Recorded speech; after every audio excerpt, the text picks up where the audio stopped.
آپ کے والد کا نام مانوح تھا۔ بہرحال جب یہودی شمون علیہ السلام کے پاس پہنچے اور بادشاہ کے ظلم کے متعلق بتایا تو آپ علیہ السلام نے اس ظلم کے خلاف لڑنے کا فیصلہ کر لیا اور مظلوم لوگوں کے لیے مسیحا بن گئے۔ پہلے تو شمون علیہ السلام فوطا کے دربار میں تشریف لے گئے اور اسے اور ان کے پیروکاروں کو دین کی دعوت دی۔ آپ علیہ السلام نے اسے ظلم و جبر اور شرک و بت پرستی سے توبہ کرنے کو کہا اور اسے عذاب الہی سے ڈرایا، لیکن اہل اموزیہ اور بادشاہ فوطا نے شمون علیہ السلام کی دعوت کو سرے سے انکار کر دیا اور بادشاہ آپ کی جان کا دشمن بن بیٹھا۔ لہٰذا شمون علیہ السلام نے اب فوطا اور اس کے لشکر سے لڑنے کا فیصلہ کیا۔ حضرت شمون اکیلے ہی فوطا کی فوج سے ٹکرا گئے اور تن تنہا اس کے سینکڑوں بلکہ ہزاروں فوجیوں کو مار ڈالا۔ جب فوطا کو اس کی خبر ہوئی تو وہ گھبرا گیا اور حیران رہ گیا کہ کوئی انسان اس قدر طاقتور کیسے ہو سکتا ہے جو ایک ایسی فوج کو اکیلے شکست دے دے جنہیں آج تک کوئی شکست نہ دے پایا ہو۔ فوطا نے اپنے سپاہیوں کو حکم دیا کہ شمون کو ایک لوہے کے جال میں پھنسا لیں۔ لہٰذا جب دوسری مرتبہ جنگ ہوئی تو سپاہیوں نے آپ علیہ السلام کو جال میں پھنسا دیا، لیکن شمون علیہ السلام اس قدر طاقتور تھے کہ آپ نے لوہے کی زنجیر نما رسیوں کو بھی توڑ ڈالا۔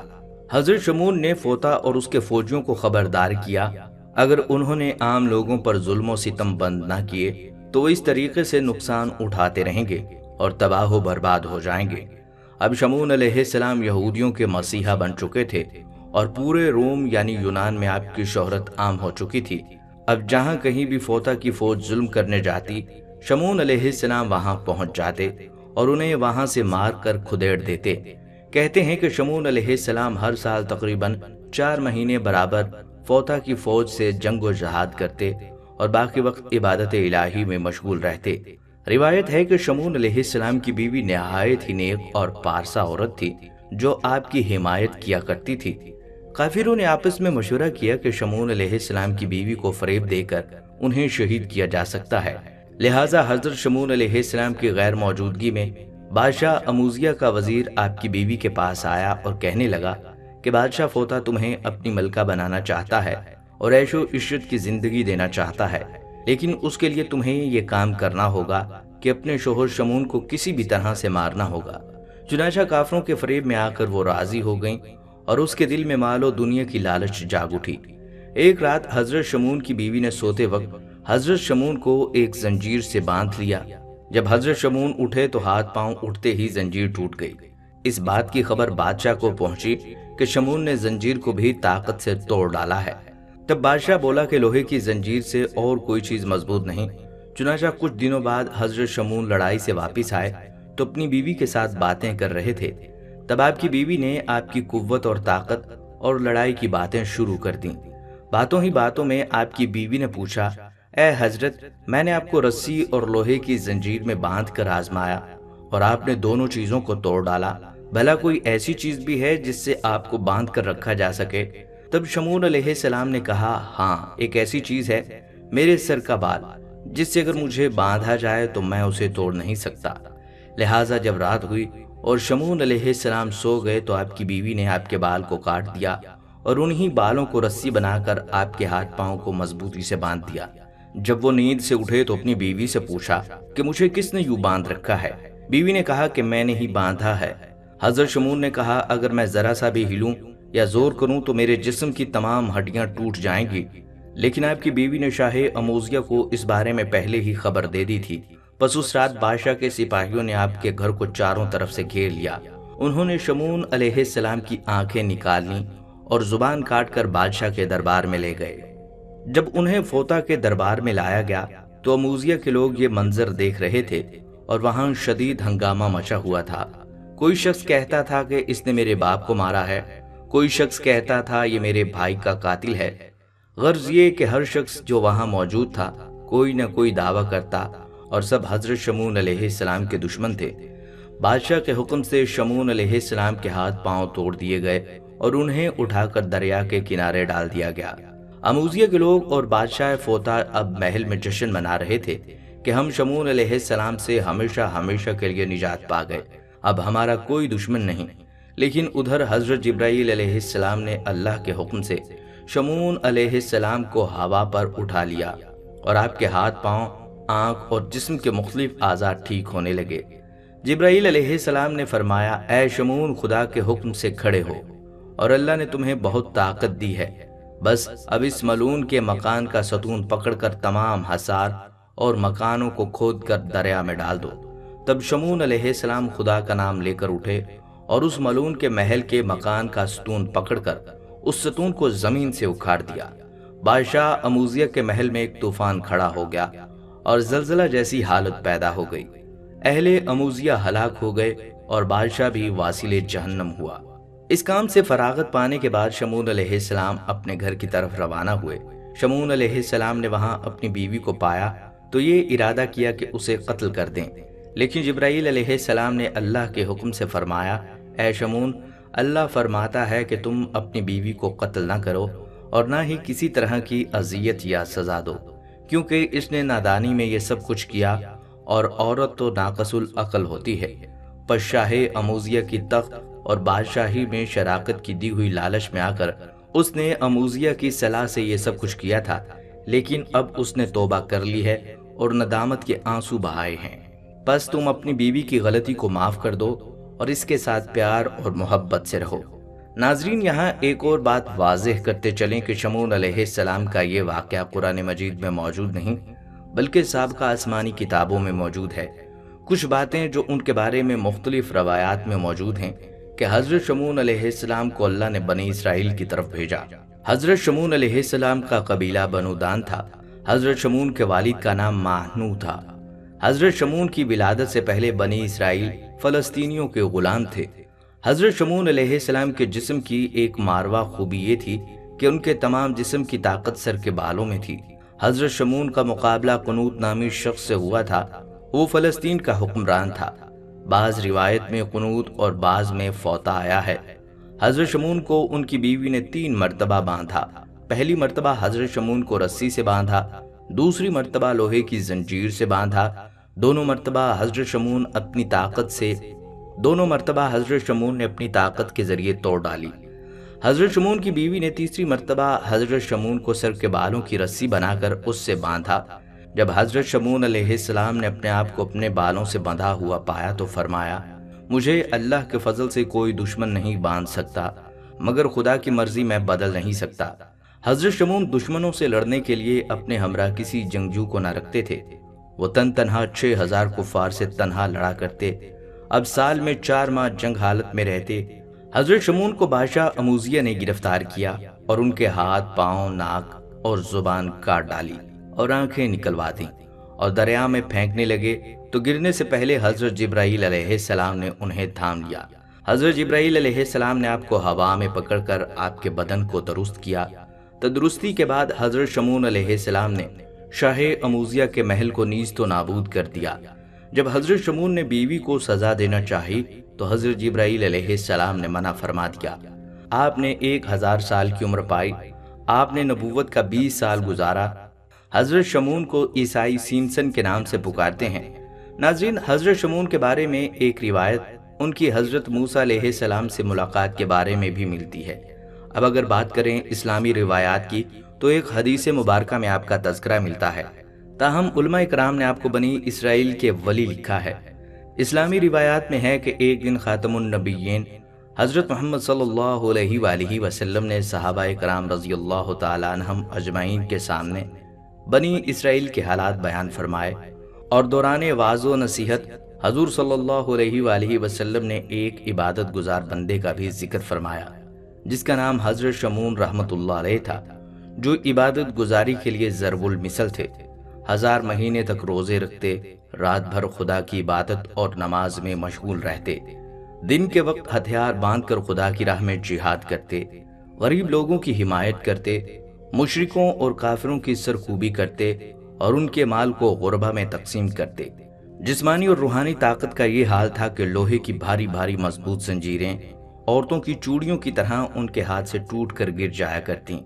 کفار نے جب دیکھا کہ شمون رحمت اللہ علیہ پر کوئی حربہ کارگر نہیں ہوتا تو انہوں نے آپ کی بیوی کو ساتھ ملانے کی کوشش کی تاکہ حضرت شمون رحمت اللہ علیہ کو اپنی حراست میں کسی نہ کسی طرح لیا جائے۔ چنانچہ فاسق لوگوں نے حضرت شمون علیہ السلام کی بیوی سے جا کر کہا، اگر تم اپنے خامند کو رات کے وقت سوتے ہوئے مضبوط رسیوں سے جکڑ کر باندھ دو اور پھر صبح کو ہمارے حوالے کر دو تو اس کے بدلے تمہیں بہت سارا مال و دولت دیا جائے گا۔ بیوی دولت کے لالچ میں آ گئی اور اپنے بہادر اور پکے دیندار شوہر کی کچھ پرواہ نہ کرتے ہوئے اس کو رات کو مضبوط رسیوں سے باندھ دیا۔ صبح کو جب حضرت شمعون علیہ السلام بیدار ہوئے تو انہوں نے اپنی بیوی سے پوچھا، کیا بات ہے، مجھے کس نے باندھا ہے؟ ہوشیار بیوی نے اپنی محبت اور وفاداری کا نقلی ثبوت دیتے ہوئے جواب دیا کہ میں نے آپ کی قوت کا اندازہ کرنا چاہا تھا، کیونکہ میں آپ کی قوت کا کرشمہ اپنی آنکھوں سے دیکھنا چاہتی ہوں۔ یہ سحر بیانی سن کر حضرت شمعون علیہ السلام خاموش ہو گئے اور بات رفع دفع ہو گئی اور آپ نے رسیوں کو کھول دیا۔ اس واقعے کے بعد آپ کی بیوی اس طاق میں لگی رہی کہ جب موقع ملے تو آپ کا کام تمام کر دیا جائے۔ چنانچہ چند دنوں بعد دوبارہ موقع پا کر ایک رات پھر اپنے شوہر کو لوہے کی زنجیر میں جکڑ دیا، مگر اللہ کے اس بندے حضرت شمعون علیہ السلام کے جسم پر لوہے کی زنجیر کا بھی کوئی اثر نہ ہوا، اور بیدار ہوتے ہی ایک جھٹکے میں زنجیر کی ایک کڑی ٹوٹ کر الگ ہو گئی۔ حضرت شمعون علیہ السلام نے اپنی بیوی سے پوچھا کہ اس نے یہ کیا کیا؟ بیوی نے دوبارہ اپنی بات سے معاملہ ٹال دیا اور کہا، میں صرف آپ کی طاقت آزما رہی تھی کہ کیا آپ پر لوہے کی زنجیر کا اثر ہوتا ہے۔ حضرت شمعون علیہ السلام نے جواب میں راز ظاہر کر دیا اور کہا، میں ولی ہوں اور دنیا کی کوئی چیز مجھ پر اثر نہیں کر سکتی مگر میرے سر کے بال۔ آخرکار بیوی کو جب بھید معلوم ہو گیا تو اس نے ایک رات حضرت شمعون علیہ السلام کو ان کے بالوں کے ساتھ باندھ دیا۔ آپ نے کھولنے کی بہت کوشش کی مگر تمام کوششیں رائے گاں ہو گئی۔ لالچی بیوی نے اس حالت میں حضرت شمعون علیہ السلام کو ایک ستون سے باندھ کر آپ کی ناک کاٹ ڈالی اور آنکھیں نکال دیں۔ اللہ تبارک و تعالیٰ کے اس ولی کی بے عزتی پر غضب الہی نے ان سارے لوگوں کو زمین میں دھنسا دیا اور دھوکہ دینے والی بیوی پر قہر کی بجلی گری اور وہ خاک ہو گئی۔ ناظرین، صحابہ اکرام رضی اللہ تعالیٰ عنہم اجمعین نے حضرت شمعون علیہ السلام کی تکالیف، آپ کی بندگی اور 1000 مہینے تک جہاد فی سبیل اللہ کا حال سن کر رسول پاک صلی اللہ علیہ وآلہ وسلم سے عرض کیا، یا رسول اللہ صلی اللہ علیہ وآلہ وسلم، ہم تو کسی بھی طرح حضرت شمعون علیہ السلام کی عبادت و ریاضت کا ثواب اور اجر حاصل نہیں کر سکتے، کیونکہ ہماری عمریں تو اتنی لمبی نہیں ہیں۔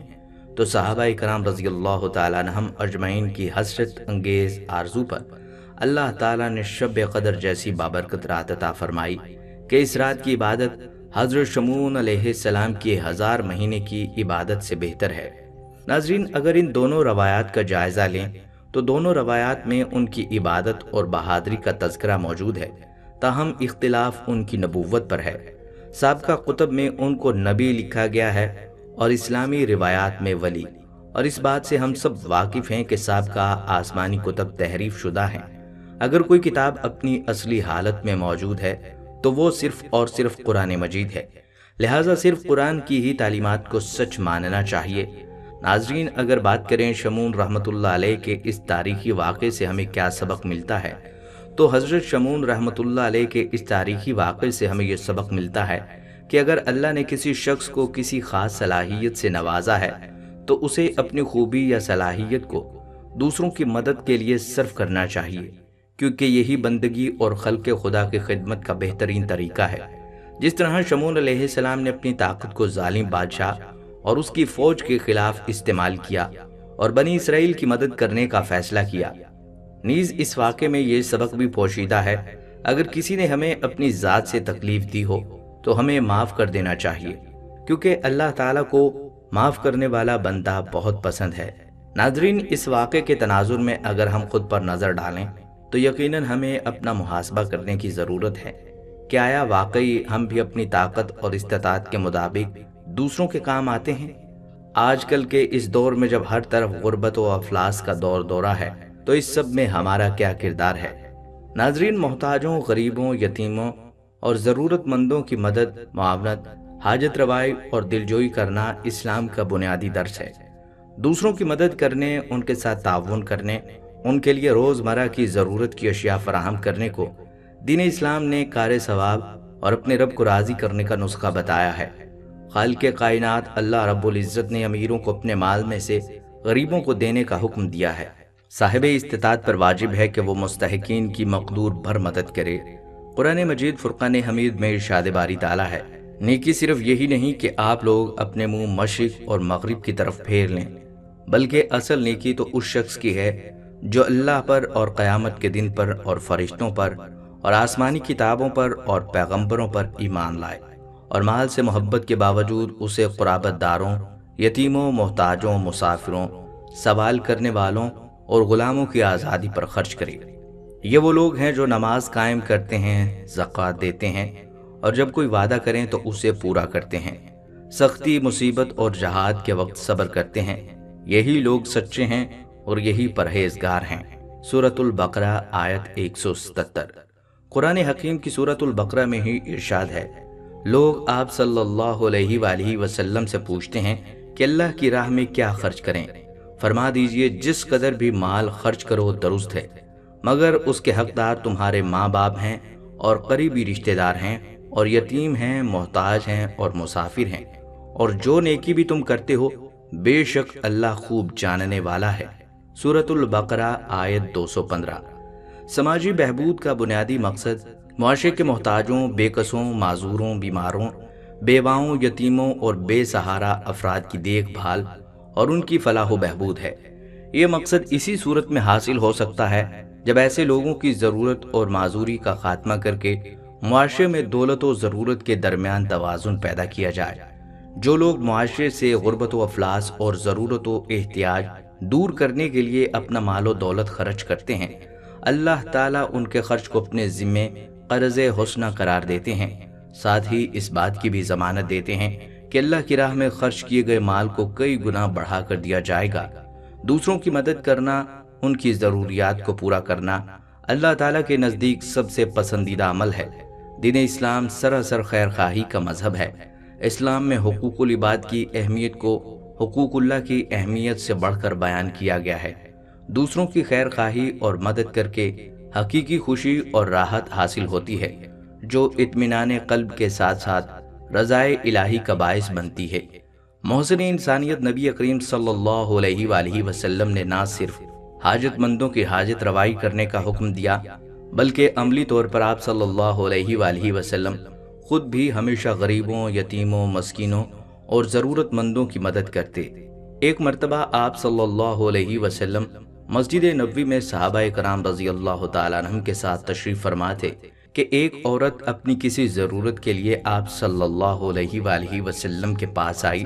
پیارے آقا صلی اللہ علیہ وآلہ وسلم صحابہ کرام کے درمیان سے اٹھ کر دیر تک مسجد کے صحن میں اس کی باتیں سنتے رہے اور اس کی حاجت روائی کا یقین دلا کر مطمئن کر کے اسے بھیج دیا۔ آپ کا فرمان ہے کہ حاجت مندوں کی مدد کرنے کے لیے مدینہ کے دوسرے سرے تک جانے کے لیے تیار ہوں۔ حدیث نبوی صلی اللہ علیہ وسلم ہے کہ ایک مسلمان دوسرے مسلمان کا بھائی ہے، وہ نہ اس پر ظلم کرتا ہے نہ اسے بے یار و مددگار چھوڑتا ہے۔ جو شخص اپنے کسی مسلمان بھائی کی حاجت روائی کرتا ہے اللہ تعالیٰ اس کی حاجت روائی فرماتا ہے، اور جو شخص کسی مسلمان کی ستر پوشی کرتا ہے اللہ تعالیٰ قیامت کے دن اس کی ستر پوشی فرمائے گا۔ ارشاد نبوی صلی اللہ علیہ وسلم ہے کہ اللہ تعالیٰ اس وقت تک اپنے بندے کے کام میں مدد کرتا رہتا ہے جب تک وہ بندہ اپنے مسلمان بھائی کے کام میں مدد کرتا رہتا ہے۔ حضور صلی اللہ علیہ وسلم نے فرمایا، تمہارے خادم یعنی محتاج تمہارے بھائی ہیں، اللہ تعالیٰ نے ان کو تمہارے ماتحت کر دیا۔ جس کا بھائی اس کے ماتحت ہو، جو کھانا خود کھائے اس میں اسے کھلائے، جو کپڑا خود پہنے اسے پہنائے، اور اس سے ایسی مشقت نہ لے جو اس کی طاقت سے باہر ہو۔ اگر اس کی طاقت سے بڑھ کر کوئی کام اس کے سپرد کرے تو خود بھی اس کی مدد کرے۔ بروایت بخاری و مسلم۔ نبی کریم صلی اللہ علیہ وآلہ وسلم کا ارشاد ہے، یقیناً صدقہ اللہ رب العزت کے غضب کو ٹھنڈا کرتا ہے اور بری موت کو دور کرتا ہے۔ لیکن آج ہم دیکھیں اسلام کی روشن تعلیمات سے دور ہو کر ہمارا طرز زندگی، ہمارا طرز معاشرت بہت عجیب سا ہو گیا ہے۔ بے حسی تو آج کے معاشرے کا معمول بنتی جا رہی ہے۔ ہمیں اپنے رشتہ داروں، ہمسایوں، ضرورت مندوں کے دکھ درد کا احساس ہی نہیں۔ ہم خود تو پیٹ بھر کر کھاتے ہیں، لیکن برابر میں رہنے والے بھوکے پڑوسی کی طرف مڑ کر نہیں دیکھتے۔ اس کے بچے روٹی کو ترستے ہیں اور ہم اپنے بچے پر ضرورت سے زائد خرچ کرتے ہیں۔ ہمیں اس بے حسی اور بے جا اسراف پر شرمندگی بھی نہیں ہوتی۔ ہمیں فلاح انسانیت کے لیے اپنا طرز زندگی بدلنا ہوگا، جیسا کہ صحابہ اکرام رضی اللہ تعالیٰ عنہم نبی کریم صلی اللہ علیہ وآلہ وسلم کے کہنے پر اپنی جان و مال اپنے مسلمان بھائیوں پر نچھاور کرنے کے لیے ہمتاً تیار رہتے تھے، اسی طرح آج ہمیں بھی اسلامی تعلیمات پر عمل پیرا ہونے کی ضرورت ہے۔ ہمیں غور کرنا چاہیے کہ رشتہ داروں، غربا و مساکین، ہمسایوں اور ملازمین کے ساتھ ہمارا برتاؤ کیسا ہے۔ کہیں ہم اسلامی تعلیمات کی خلاف ورزی کر کے جہنم کا ایندھن بننے کی تیاری تو نہیں کر رہے؟ آج ہمیں خود کو نکھارنے اور اپنے اندر اعلیٰ اوصاف پیدا کرنے کی کوشش کرنی چاہیے۔ اپنے لیے تو سبھی جیتے ہیں، کیوں نہ دوسروں کے لیے بھی جیا جائے، دوسروں کی مشکلات و مسائل کو محسوس کرتے ہوئے ان کا ہاتھ بٹایا جائے۔ ہماری مدد اور معاونت سے اگر کسی کی جان بچ سکتی ہے، کسی کی مشکل آسان ہو سکتی ہے، کسی مجبور کا علاج ہو سکتا ہے، کسی کے حصول رزق میں معاونت ہو سکتی ہے، کسی کی مجبور بیٹی کی شادی ہو سکتی ہے، کسی کے بچوں کا طرز زندگی بہتر ہو سکتا ہے، کسی کو حصول علم میں مدد دی جا سکتی ہے، تو یہ ہمارے لیے باعث اعزاز اور باعث راحت ہے۔ لہٰذا ہمیں اپنی زندگی کو اس انداز سے گزارنے کی کوشش کرنی چاہیے کہ دین و دنیا کی خوشنودی کے ساتھ ساتھ دلی اطمینان بھی حاصل ہو۔ یہی حقیقی زندگی ہے۔ ناظرین، دوسرا سبق جو اس واقعے سے ہمارے لیے موجود ہے وہ ہے معاف کرنا۔ ناظرین، دوسروں کے قصور اور ان کی غلطیاں معاف کر دینا یہ خدا کی صفت ہے۔ یہی صفت خدا اپنے بندوں میں دیکھنا چاہتا ہے۔ قرآن مجید میں اللہ تعالیٰ نے اسی بات کو اہل ایمان کو مخاطب کرتے ہوئے یوں ذکر کیا ہے کہ پس معاف کر دو اور درگزر کرو۔ کیا تمہیں یہ پسند نہیں کہ اللہ تمہیں معاف کر دے؟ اور اللہ تو بخشنے والا، رحم کرنے والا ہے۔ سورہ نور آیت 22۔ آیت مبارکہ میں اللہ تعالیٰ نے دوسروں کے قصور معاف کر دینے پر ابھارا ہے، اور اس کے لیے یہ بات ارشاد فرمائی ہے کہ معاف کر دینے والے کو اللہ بھی معاف کر دیتا ہے۔ اس کی مزید وضاحت نبی کریم صلی اللہ علیہ وآلہ وسلم کے اس ارشاد سے ہوتی ہے کہ تم مخلوق پر رحم کرو، وہ تم پر رحم کرے گا، اور تم لوگوں کو معاف کر دو، اللہ تمہیں معاف کر دے گا۔ قرآن مجید میں اللہ تعالیٰ نے اہل ایمان کے اوصاف کا ذکر کرتے ہوئے ارشاد فرمایا، وہ لوگوں کو معاف کر دینے والے ہوتے ہیں اور اللہ محسنین کو پسند کرتا ہے۔ سورہ آل عمران آیت 134۔ یعنی اللہ تعالیٰ کو دوسروں کے قصور اور غلطیاں معاف کر دینے والے بہت پسند ہیں۔ جب خدا اپنی تمام تر عظمت و جلال کے باوجود انسان کو معاف کر دیتا ہے، ہر وہ شخص جو خدا سے اپنے گناہوں کی معافی کا طلبگار ہے، اسے چاہیے کہ پہلے خود دوسروں کو معاف کرے، کہ جو معاف کرے گا وہ معاف کر دیا جائے گا۔ نبی کریم صلی اللہ علیہ وآلہ وسلم کی پوری زندگی عفو و درگزر، رحم و کرم، محبت و شفقت سے عبارت ہے، اور اس کی گواہی خود قرآن نے اور آپ صلی اللہ علیہ وآلہ وسلم کے ساتھیوں نے دی۔ اللہ تعالیٰ نے ایک مقام پر آپ صلی اللہ علیہ وآلہ وسلم کے اخلاق کا ذکر کرتے ہوئے ارشاد فرمایا، اللہ تعالیٰ کی عنایت اور رحمت سے آپ صلی اللہ علیہ وآلہ وسلم ان کے لیے نرم خو ہیں۔